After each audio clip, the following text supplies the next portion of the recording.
Good news! Central Americano MBBS just 34 lakhs. Columbus Central University.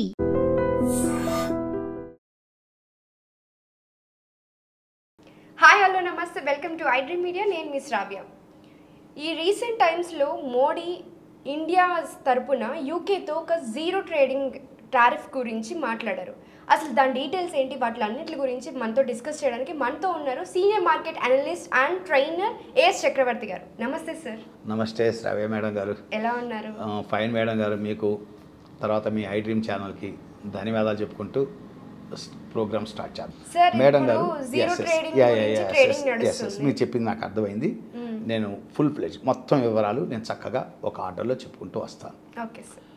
Madam గారు, before yesterday అంటే బుధవారం మొన్న Britain ప్రధాని కిమ్ స్టార్మర్ భారత ప్రధాని నరేంద్ర మోడీ గారి మధ్య భారతదేశం యూకే మధ్య టారిఫ్స్ గురించి ఒక అగ్రిమెంట్ జరిగింది. అది ఆ అగ్రిమెంట్ చారిత్రాత్మకమైంది, చాలా గొప్ప అగ్రిమెంట్, నో డౌట్ దాంట్లో. ఎందుకంటే మేడం గారు, యూకే మధ్య భారతదేశం మధ్య ఈ రోజు నుంచి కాదు, ఎప్పటి నుంచో మంచి సత్సంబంధాలు ఉన్నాయి. సో ఆ సత్సంబంధాన్ని బేస్ చేసుకొని ఈ యొక్క అగ్రిమెంట్ కుదిరింది అనుకోవచ్చు ఖచ్చితంగా. సో ఏంటి అగ్రిమెంట్లో మనకు వచ్చే బెనిఫిట్స్ ఏంటి, యూకేకి ఉన్న బెనిఫిట్స్ ఏంటి, వీటన్నిటి గురించి మనం డిస్కస్ చేయబోతున్నాం. So first of all madam గారు, ఫస్ట్ ఈ అగ్రిమెంట్ అయినమాట అక్కడ అయింది. నరేంద్ర మోడీ గారు, మీకు వచ్చేసరికి కీర్ స్టార్మర్ గారు అగ్రిమెంట్స్ పైన సైన్ చేయడం జరిగింది. కానీ అగ్రిమెంట్ అనేటువంటిది ఫస్ట్ మనకి ఇండియాలో క్యాబినెట్ అప్రూవల్ అవ్వాలి, తర్వాత బ్రిటన్లో వచ్చేసరికి అక్కడ పార్లమెంట్ అప్రూవల్ అవ్వాలి. సో ఈ అగ్రిమెంట్ అమల్లోకి వచ్చేసరికి కనీసం 1 or 2 months పీరియడ్ పడుతుంది. తర్వాత ఈ అగ్రిమెంట్ అనేది పూర్తిగా స్థాయిలో అమల్లోకి వచ్చేసరికి 1 year టైం పడుతుంది. సో 1 year తర్వాత దీని ప్రతిఫలాలు భారతదేశం యూకే పొందుతాయి. అంటే ఈరోజు అగ్రిమెంట్ అమలులోనే రేపు ఉదయం నుంచే మనం ఈ అగ్రిమెంట్ యొక్క ప్రతిఫలాలు తీసుకోబోతున్నాం అని అనుకోవద్దు. కనీసం 1 or 2 months పీరియడ్లో ఇవన్నీ ఆమోదించగలగాలి. అక్కడ పార్లమెంట్, ఇక్కడ క్యాబినెట్, ఇక్కడ పార్లమెంట్లన్నీ ఆమోదించుకొని ఇదంతా మొత్తం లైన్లో పడేసరికి ఒక 1 year టైం తీసుకుంటుంది. అప్పటి నుంచి మనకు అందుబాటులోకి వస్తుంది అగ్రిమెంట్లు, ఫలాలు మనం పొందబోతున్నాం. ఇక్కడ మేడం గారు, ఇండియా మధ్య యూకే మధ్య ప్రస్తుతం మనకున్నటువంటి వాణిజ్య ఒప్పందాల విలువ వచ్చేసరికి $55 billion. $55 billion అని నేను డాలర్లు చెప్తున్నాను, పౌండ్స్లో చెప్పట్లేదు. I convert in to dollars అయితే ఈజీగా అర్థమవుతుందని చెప్తున్నాను. ఏంటంటే డాలర్ వచ్చేసరికి ₹80 ఎక్స్చేంజ్ డిఫరెన్స్ వేసుకోండి. అదే పౌండ్స్ వచ్చేసరికి ఏమో 115 or 116, 116 ఎక్స్చేంజ్ డిఫరెన్స్ వేసుకోండి. సో జనరల్గా ఏంటంటే డాలర్ అయితే బాగుంటుందని నేను డాలర్లో కన్వర్ట్ చేసి డాలర్లోనే చెప్తున్నాను అంతా కూడా. దాన్ని మళ్ళీ రూపీలో కన్వర్ట్ చేసుకొని చెప్తాను. సో బయలేటరల్ అగ్రిమెంట్స్ వాల్యూ వచ్చేసరికి, వర్త్ వచ్చేసరికి, అంటే ఇరు దేశాల మధ్య వాణిజ్య ఒప్పందం విలువ వచ్చేసరికి ప్రస్తుతం మీకు $55 billion ఉంది. $55 billion అంటే ఇండియన్ కరెన్సీలో వచ్చేసరికి 4,60,000 కోట్ల రూపాయల విలువ. మీకు ఆశ్చర్యకరమైన విషయం చెప్పమంటారా, దీంట్లో ఒక సాఫ్ట్వేర్ అగ్రిమెంట్స్ ఎంతో తెలుసా? $32 billion. అంటే 2,72,000 crores సాఫ్ట్వేర్ సంబంధించినటువంటి విలువే జరుగుతుంది. ఇప్పుడు ఈ యొక్క వాణిజ్యంలో బ్రిటన్ మధ్య ఇండియా మధ్య ఉన్న వాణిజ్యంలో అవుట్ ఆఫ్ $55 billion $32 billion అనేది సాఫ్ట్వేర్ సంబంధించినటువంటి వ్యాపారం నడుస్తుంది. అంటే ఇండియన్ కరెన్సీలో వచ్చేసరికి 2,72,000 కోట్లు. సరే, ఎనీహౌ ఫైనల్ కంక్లూజన్ ఏంటంటే ఈ అగ్రిమెంట్ జరగటం వల్ల రాబోయే 4-5 ఏళ్లలో మన మధ్య బ్రిటన్ మధ్య ట్రేడ్ అనేటువంటిది ఎంత ఇంప్రూవ్మెంట్ అవుతుందంటే ఈ $55,000 బిలియన్లకి ఇన్ ఎడిషన్ ఇంకో $34 billion జస్ట్ 5 yearsలోనే వాణిజ్యం డెవలప్ అవుతుందని ఒక అంచనాకు వస్తున్నారు. అంటే 2,89,000 కోట్ల రూపాయల వ్యాపార అభివృద్ధి ఇరు దేశాల మధ్య జరగబోతోందని ఒక అంచనాకు వస్తున్నాం. అందువల్ల ఖచ్చితంగా ఈ అగ్రిమెంట్స్ అనేవి చాలా మంచి అగ్రిమెంట్, నో డౌట్. అది చాలా చక్కటి అగ్రిమెంట్, ఇరు దేశాలకి ప్రయోజనకరమైన అగ్రిమెంటే, నో డౌట్. తర్వాత మేడం గారు ఇక్కడ అత్యంత ముఖ్యమైన ఇంకొక విషయం ఏంటంటే చాలామంది తెలియంది, దీని ఇంపాక్ట్ వచ్చేసరికి బ్రిటన్ జీడిపి మీద $6.48 బిలియన్ చూపిస్తుంది. జీడిపి మీద $6.48 బిలియన్ అంటే మంచి, అంటే 55,000 కోట్ల రూపాయలు జీడిపి గ్రోత్ చూపించబోతోంది రూపాయలు చూసుకుంటే బ్రిటన్కి. మన ఇండియా మీద చూసుకున్నట్టయితే మీకు ఆ రమారమి $6.80 బిలియన్ చూపించబోతోంది. అంటే 58 రూపీస్లో చూసుకుంటే 58,000 crores worth of GDP growth పెరగబోతోంది ఈ యొక్క ఒప్పందం వల్ల. అంటే చాలా చారిత్రాత్మక ఒప్పందం కిందనే చూసుకుంటాం, నో డౌట్. చాలా మంచి గొప్ప ఒప్పందమే ఈ ఒప్పందం జరగడం వల్ల, మంచి ఇరు దేశాలకి ప్రయోజనకరమైన ఒప్పందం, దీంట్లో నో డౌట్, దీంట్లో ఆక్షేపించవలసింది ఏమీ లేదు. తర్వాత వన్ మోర్ ఇంపార్టెంట్ మేడం గారు, ఇక్కడ ఏ సెక్టార్లకి లాభదాయకం అంటే ఇప్పుడు ఈ ఒప్పందం వల్ల బెనిఫిటెడ్ సెక్టార్స్ ఏమింటే ఒక్కొక్కటి మనం పరిశీలిద్దాం. ఫస్ట్ ఇండియాలో మేడం గారు అగ్రికల్చర్ అండ్ ఫుడ్ ప్రాసెసింగ్ ఇండస్ట్రీకి చాలా మేలు జరుగుతుంది. అంటే ఫర్ ఎగ్జాంపుల్ పసుపు, మిరియాలు, మీకు వచ్చేసరికి యాలకులు, అంటే సుగంధ ద్రవ్యాలు అంటారు చూసారా, యాలకులు ఇట్లా మనకు జాజి ఏవో అంటుంటారు, అలాంటివి, అలాంటి వాటికి సుగంధ ద్రవ్యాలకి. తర్వాత ప్రాసెస్డ్ మామిడి గుజ్జు, అంటే ప్రాసెస్ చేసేటువంటివి ఉంటాయి కొన్ని ఐటమ్స్, అలాంటి వాటికి మామిడి తాండ్ర అట్లా అయ్యో అంటారు, అర్థమైందా, మామిడి గుజ్జు అంటుంటారు జనరల్. ఇలాంటివి అంటే ఫుడ్ ప్రాసెసింగ్ ఇండస్ట్రీకి, అగ్రికల్చర్ ఇండస్ట్రీకి ఈ అగ్రిమెంట్ అనేది చాలా చాలా అద్భుతంగా ప్రయోజనకరమైంది.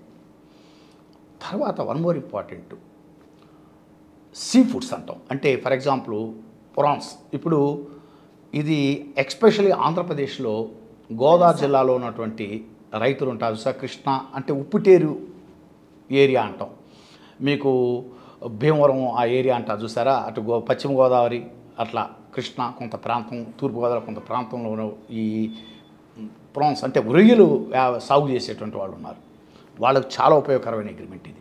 మీకు 1 year తర్వాత ఈ ఫలితాలు చూస్తారు.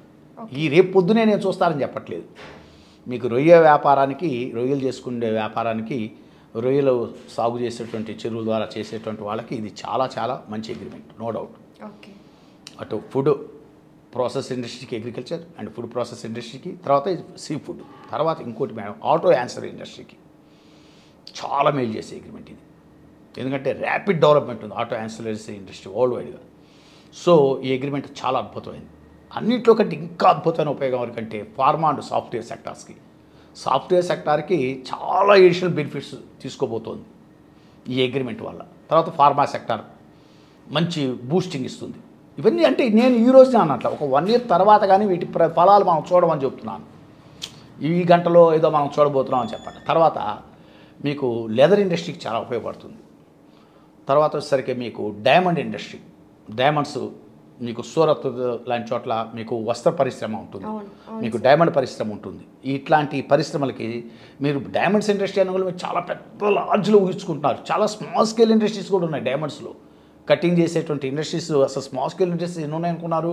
డైమండ్ చిన్న పరిశ్రమ, చాలా గొప్ప పరిశ్రమ, కొన్ని లక్షల మంది బతుకుతుంటారు దాంట్లో. అలాంటి సెక్టార్కి, డైమండ్ అండ్ జ్యువెలరీ సెక్టార్కి, తర్వాత వచ్చేసరికి మీకు లెదర్ అంటే మీకు ఫుట్వేర్ అంటే పాదరక్షలు, తర్వాత టెక్స్టైల్ అండ్ గార్మెంట్ సెక్టార్స్కి, ఇలాంటి సెక్టార్స్ చాలా సెక్టార్స్కి ఈ అగ్రిమెంట్ చాలా ఉపయోగకరమైనది. తర్వాత ఇక్కడ ఒక అద్భుతమైన విషయం ఏంటంటే అండి, ఇప్పటి వరకు ఆన్ యావరేజ్ భారతదేశం నుంచి ఎగుమతి అవుతున్నటువంటి వస్తువుల మీద 16% టారిఫ్ ఉంటుంది. ఆన్ యావరేజ్ చెప్తున్నాను నేను, అంటే అన్నిటి మీద వేసినటువంటి ట్యాక్స్, అంటే ఒక వస్తువు మీద ఒక్కో రకమైన టారిఫ్ ఉంటుంది. ఈ టారిఫ్ ఎట్లు అన్నింటినీ ఆన్ యావరేజ్ చూసుకుంటే 16% ఉంటుంది. ఇట్ కమ్ డౌన్ టు 0కి వస్తుంది. ఓన్లీ యూకే తోట సార్, యూకే తోటి అంటే 16% ఉన్నటువంటి టారిఫ్స్ ఆన్ యావరేజ్ ఒక 1.5 yearలో ఇట్ కమ్ డౌన్ టు 0కి వస్తుంది. అందువల్ల ఇది ఒక చారిత్రాత్మకమైన అగ్రిమెంటు, ఒక గొప్ప అగ్రిమెంటు, నో డౌట్. ఈ అగ్రిమెంట్ వల్ల ఇప్పుడు నేను చెప్పినటువంటి సెక్టార్స్ అన్నీ కూడా, అది సాఫ్ట్వేర్ సెక్టార్ అవ్వచ్చు, ఫార్మా సెక్టార్ అవ్వచ్చు, food agriculture food process industries అవ్వచ్చు, సీ ఫుడ్స్ అవ్వచ్చు, లెదర్ ఇండస్ట్రీ అవ్వచ్చు, అంటే ఫుట్వేర్ ఇండస్ట్రీ అవ్వచ్చు, తర్వాత టెక్స్టైల్ అండ్ గార్మెంట్స్ అవ్వచ్చు, ఆటో యాన్సర్ అవ్వచ్చు, సో డైమండ్స్ అండ్ ఇట్లాంటి వీటన్నిటికి కూడా చాలా బెనిఫిటెడ్, నో డౌట్. అదేవిధంగా మరి ఇంత బెనిఫిట్ మనం తీసుకున్నప్పుడు మరి యూకేకి బెనిఫిట్ ఏంటి అని మీరు అడుగుతారు. మరి యూకే కూడా ఎంతో బెనిఫిట్ లేకపోతే వాళ్ళు వై ది యాక్సెప్టింగ్ అంటారు కదా. వాళ్ళకు కూడా బెనిఫిట్ ఏంటంటే ఒకటి స్కాచ్ విస్కీ అని విన్నారు కదా, ఎస్ విస్కీ ఒకటి, జిన్ ఒకటి, ఆల్కహాల్ ప్రోడక్ట్స్ మీద ఇప్పటివరకు 150% మనం టారిఫ్ వేసేవాళ్ళం. ఓకే, ఇమీడియట్ కమ్ టు 40%కి వస్తుంది. ఈ అగ్రిమెంట్ అయిపోయిన 1.5 monthలో వచ్చేస్తాయి, 2 monthsలోనే, 1 year టైం కూడా పట్టదు వాటికి.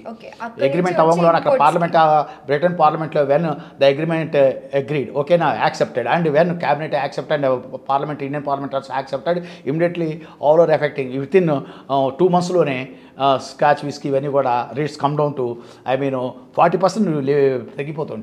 Tariff 152 it come down to 40%కి వచ్చేస్తుంది. తర్వాత one more important, luxury cars ఉన్నాయి. ఈ లగ్జరీ కార్స్కి ఇప్పటివరకు మనం ఎంత వేస్తున్నాం చెప్తే ఆశ్చర్యపోతారు, 100% వేస్తున్నాం ట్యాక్స్. ఓకే, మీకు ఫర్ ఎగ్జాంపుల్ యూకేలో ఒక 10 లక్షలు అనుకోండి, మనం టారిఫ్ ఎంత వేస్తున్నాం అనుకున్నారు, ఇండియాలో 20 లక్షలు. అది అసలు ముందు ఎంట్రీ లెవెల్లో ముందు ట్యాక్స్ పడుతుంది, తర్వాత మిగతా ట్యాక్స్ వేరే ఉంటాయి. ముందు ఎంట్రీ లెవెల్ ట్యాక్స్ 20 లక్షలు అవుతుంది, 10-20 అవుతుంది, 100% ట్యాక్స్. అది ఇట్ కమ్ డౌన్ టు 10%. 10%కి వచ్చేస్తుంది. ఇది ఇంకా గమ్మత్ ఏంటంటే జేఎల్ఆర్ ఉంది కదా టాటాది, చాలా ఉపయోగకరమైంది. జేఎల్ఆర్ అవసరమైతే లగ్జరీ కార్స్ ఇండియన్ మార్కెట్లో కూడా వాళ్ళు రిలీజ్ చేసుకోవడానికి అవకాశం వస్తుంది ఇప్పుడు బ్రిటన్ నుంచి. ఇది టాటా మోటార్ జేఎల్ఆర్ కూడా చాలా అద్భుతమైనటువంటి ల్యాండ్ రోవర్స్ ఉన్నాయి కదా, ఎస్, చాలా అద్భుతంగా ఉపయోగపడుతుంది ఈ అగ్రిమెంట్, వాళ్ళకు కూడా ఉపయోగపడుతుంది. తర్వాత కాస్మెటిక్స్ మీకు సంబంధించినటువంటిది, అర్థమైందా, చాలా ఎస్ చాలా కాస్మెటిక్స్ అనేటువంటిది ఖచ్చితంగా ధరలు తగ్గడానికి ఉంది. తర్వాత ఈ బిస్కెట్స్ అండ్ చాక్లెట్స్. తర్వాత వచ్చేసరికి వన్ మోర్ ఇంపార్టెంట్ మేడం గారు, చాలామంది తెలియని రహస్యం ఏంటంటే, చాలామంది తెలియని విషయం, మెడికల్ ఎక్విప్మెంట్లు ఇప్పటికి కూడా మీరు అమెరికా చాలా అడ్వాన్స్డ్ కంట్రీ, ఫ్రాన్స్ చాలా అడ్వాన్స్డ్ కంట్రీస్ అంటున్నారు కదా, మీరు అంటుంటారు కదా, మెడికల్గా రీసెర్చ్ అండ్ డెవలప్మెంట్ బ్రిటన్లోనే ఎక్కువ ఉంటుంది. ఓకే, చాలామంది తెలియని విషయం అది. మెడికల్ ఎక్విప్మెంట్ కానీ మానవ దేహానికి సంబంధించిన పరిశోధనలు అమెరికాలో జరుగుతున్నాయి ఎక్కువ అనుకుంటారు చాలామంది. కాదు, ఎక్కువ బ్రిటన్లో జరుగుతాయి. మెడికల్ ఎక్విప్మెంట్స్ కూడా చాలామంది ఏమనుకుంటారంటే high advanced technological country America, Japan అనుకుంటారు కదా, కాదు, బ్రిటన్లో ఎక్కువ ఈ మెడికల్ ఎక్విప్మెంట్ మొత్తం బ్రిటన్లో ఎక్కువ తయారవుతాయి. టెక్నాలజీ అడ్వాన్స్ కూడా ఎక్కువ బ్రిటన్లో ఉంటుంది. అందువల్ల మెడికల్ ఎక్విప్మెంట్ మీరు చూడండి, కావాలంటే పెద్ద పెద్ద హాస్పిటల్, మేజర్ హాస్పిటల్ చూడండి, మెడికల్ ఎక్విప్మెంట్స్ మొత్తం ఎక్కడి నుంచి ఇంపోర్ట్ చేసుకుంటారు అనుకున్నారు, బ్రిటన్ నుంచి ఇంపోర్ట్ చేసుకుంటారు, యూకే నుంచి ఇంపోర్ట్ చేసుకుంటారు. వాటి మీద ట్యాక్స్ తగ్గబోతుంది, విపరీతంగా తగ్గబోతుంది. అది ఎస్ అది మా రకంగా చెప్పాలంటే frankly speaking you, not only to Britain, it's India also, అర్థం టు ఇండియా ఆల్సో. ఎందుకంటే ఇది వర్ధమాన దేశం, డెవలప్డ్ కంట్రీ, ఇక్కడ చాలా పేదరికంలో దేశం. ఇక్కడ మెడికల్ ఎక్స్పెన్సెస్ అనేటువంటివి ఇంపోర్ట్ చేసుకునే ఎక్విప్మెంట్ తగ్గిపోయింది అనుకోండి, బాగా రేట్స్ తగ్గిపోయింది అనుకోండి, ఆటోమేటిక్గా మీకు కొంత తగ్గడానికి కూడా అవకాశం ఉంది. మెడికల్ ఎక్స్పెన్సెస్ తగ్గడానికి, అంటే పరీక్షలు వీటన్నిటి కూడా తగ్గడానికి అవకాశం ఉంది. అందువల్ల ఇది ఇటువైపు చూసుకున్నా కూడా. తర్వాత ఇక్కడ బ్రిటన్ జరిగే ఇంకోటి ఏంటంటే, ఆన్ యావరేజ్ మనం బ్రిటన్ మీద ఇప్పటి వరకు 15% పడుతుంది ఏది ట్యాక్స్ అనేటువంటిది. It come down to 3%. అంటే బ్రిటన్ కూడా benefited. It's this agreement totally benefited to India and Britain. Britain కూడా ఇంటి ఆన్ యావరేజ్ 50% ట్యాక్స్ వేస్తున్నాం బ్రిటన్ నుంచి ఇంపోర్ట్ చేసుకునేటువంటి గూడ్స్ మీద. అది it come down to 3%. Okay, మనమేమో 16% కమ్ డౌన్ టు 0 అన్నాం. ఆన్ యావరేజ్ 60% ఇండియా నుంచి ఎక్స్పోర్ట్ చేసే వాటి మీద 16% ఆన్ యావరేజ్ ఉందిగా, ఇట్ కమ్స్ డౌన్ టు 0 అన్నాం. అదే బ్రిటన్ నుంచి ఇంపోర్ట్ చేసుకునే వాటి మీద మనం 15% ఆన్ యావరేజ్ ఉందిగా, it come down to 3%. So ఇది ఉభయ దేశాలకి ఉభయతారకంగా చాలా మంచి అగ్రిమెంటు, చారిత్రాత్మకమైన అగ్రిమెంటు, స్వాగతించదగ్గ అగ్రిమెంటు, నో డౌట్ మేడం గారు. సో ఇది మ్యూచువల్ అగ్రిమెంట్, మ్యూచువల్ అండర్స్టాండింగ్, ఇద్దరికి బెనిఫిటెడ్, నో డౌట్, చాలా మంచి అగ్రిమెంట్. బట్ ఈ ఫలాలు అనేటువంటిది మీరు చాలామంది ఏదో తెల్లవారి పొద్దునే ఓవర్ నైట్ బెనిఫిట్స్ వస్తాయనుకుంటున్నారు. మీకు అగ్రిమెంట్స్ మొత్తం కూడా ముందు అక్కడ ఇక్కడ సైన్స్ అయ్యి పార్లమెంట్ అప్రూవ్స్ అయ్యేసరికి మీకు 1 or 2 months పీరియడ్ పడుతుంది. ఇవన్నీ కూడా ఇంప్లిమెంట్ అయ్యేసరికి ఎఫెక్టివ్ వచ్చేసరికి మీకు 1 year టైం టేకింగ్. సో మీరు 1 year తర్వాత ఈ బెనిఫిట్స్ అన్ని కూడా అటు యూకే మార్కెట్, ఇండియన్ మార్కెట్స్ 2 మార్కెట్లు తీసుకుంటాయి, మంచిగా డెవలప్ అవుతాయి. అక్కడ జీడిపి పెరుగుతుంది ఈ అగ్రిమెంట్ వల్ల, ఇక్కడ జీడిపి పెరుగుతుంది. తర్వాత అక్కడ సెక్టార్స్ చాలా సెక్టార్కి బెనిఫిటెడ్, ఇక్కడ చాలా సెక్టార్లు benefited. Any final conclusion, this agreement is simply super agreement, స్వాగతించదగ్గ అగ్రిమెంట్. థ్యాంక్ యూ మేడం గారు to give this opportunity. Sir, ఇప్పుడు మీరు చెప్పిన దాని ప్రకారం చూస్తుంటే నాకు ఏమనిపిస్తుంది అంటే ఒక 2 yearsలో మన ఇండియన్ గవర్నమెంట్ ఒక కొత్త ఇండస్ట్రీస్ని లేకపోతే కొత్త డెవలప్మెంట్ని చూడబోతున్నామని అనిపిస్తుంది. ఇంకోటి ఇప్పుడు మనం చైనాతో మళ్ళీ అగ్రిమెంట్ అవ్వబోతున్నాం అతి తొందరలో. మనం చైనాతో కూడా ప్రధాని నరేంద్ర మోడీ గారు చైనా పర్యటించబోతున్నారు. చైనాతో కూడా ఒక ఆసక్తిదాయకమైనటువంటి మనం ఊహించిన స్థాయిలో ఒక అగ్రిమెంట్ వస్తుందని ఎక్స్పెక్ట్ చేస్తున్నాం. సో ఇదంతా ఎందుకు చేస్తున్నాం అంటే ఇక్కడ గమ్మత్తైన విషయం అంటే ట్రంప్ కూడా ఒక చొరకేస్తున్నాం. అంటే అమెరికాతోటి డిస్కషన్స్ కంటిన్యూ జరుగుతుంటాయి. మరీ వాళ్ళని ఏదో మనం ఇదవ్వకుండా మన అగ్రిమెంట్ మనం ఓ పక్కన ఫ్రాన్స్ తోటి, ఓ పక్క బ్రిటన్ తోటి, ఓ పక్క చైనా తోటి, ఓ పక్క జపాన్ తోటి ఇలా చేసుకుంటూ వెళ్ళిపోతున్నాం 1 by 1. చూద్దాం ట్రంప్ ఇప్పుడు దీనివల్ల ఇప్పుడు గూగుల్లో లేకపోతే మైక్రోసాఫ్ట్ ఎంప్లాయీ దానివల్ల ఓవర్ నైట్ పడిపోతాయి. గూగుల్ ఓవర్ నైట్ స్టాక్ పడిపోతే ఏమవుతుంది? అమెరికాకే నష్టం. Microsoft stock over night collapse అవుతే ఎవరికి నష్టం? అమెరికాకే నష్టం. అది ఇండియన్స్ కన్నా కూడా అమెరికన్ ఎకానమీకే నష్టం. అందువల్ల gradually Trump also understanding that. అందువల్ల మనం ఫస్ట్ మనం ఏం చేస్తున్నాం అంటే అమెరికాతో స్లోగా అగ్రిమెంట్లు జరుగుతూ ఉంటాయి. మనం అందుకని మన అగ్రిమెంట్స్ మనం ఒక్కో దేశం చేసుకుంటూ పోతున్నాం. ఫైనల్గా what is going to happen చూద్దాం. నెక్స్ట్ ఏం జరుగుతుంది అమెరికాతోటి. నెక్స్ట్ మంత్ క్రూషియల్ మీటింగ్స్ ఉన్నాయి. ముందు చైనా మీటింగ్, అమెరికా కూడా మీటింగ్స్ ఉన్నాయి. మంత్ ఎండింగ్కి, నెక్స్ట్ మంత్ ఎండింగ్ ఆగస్టు సెప్టెంబర్లో యుఎస్ విషయం కూడా ఒక కోరిక వస్తుందని అనుకుంటున్నాను. చాలా ఆశాభావంగా ఉన్నాను. థ్యాంక్ యూ మేడం గారు. Okay, thank you so much.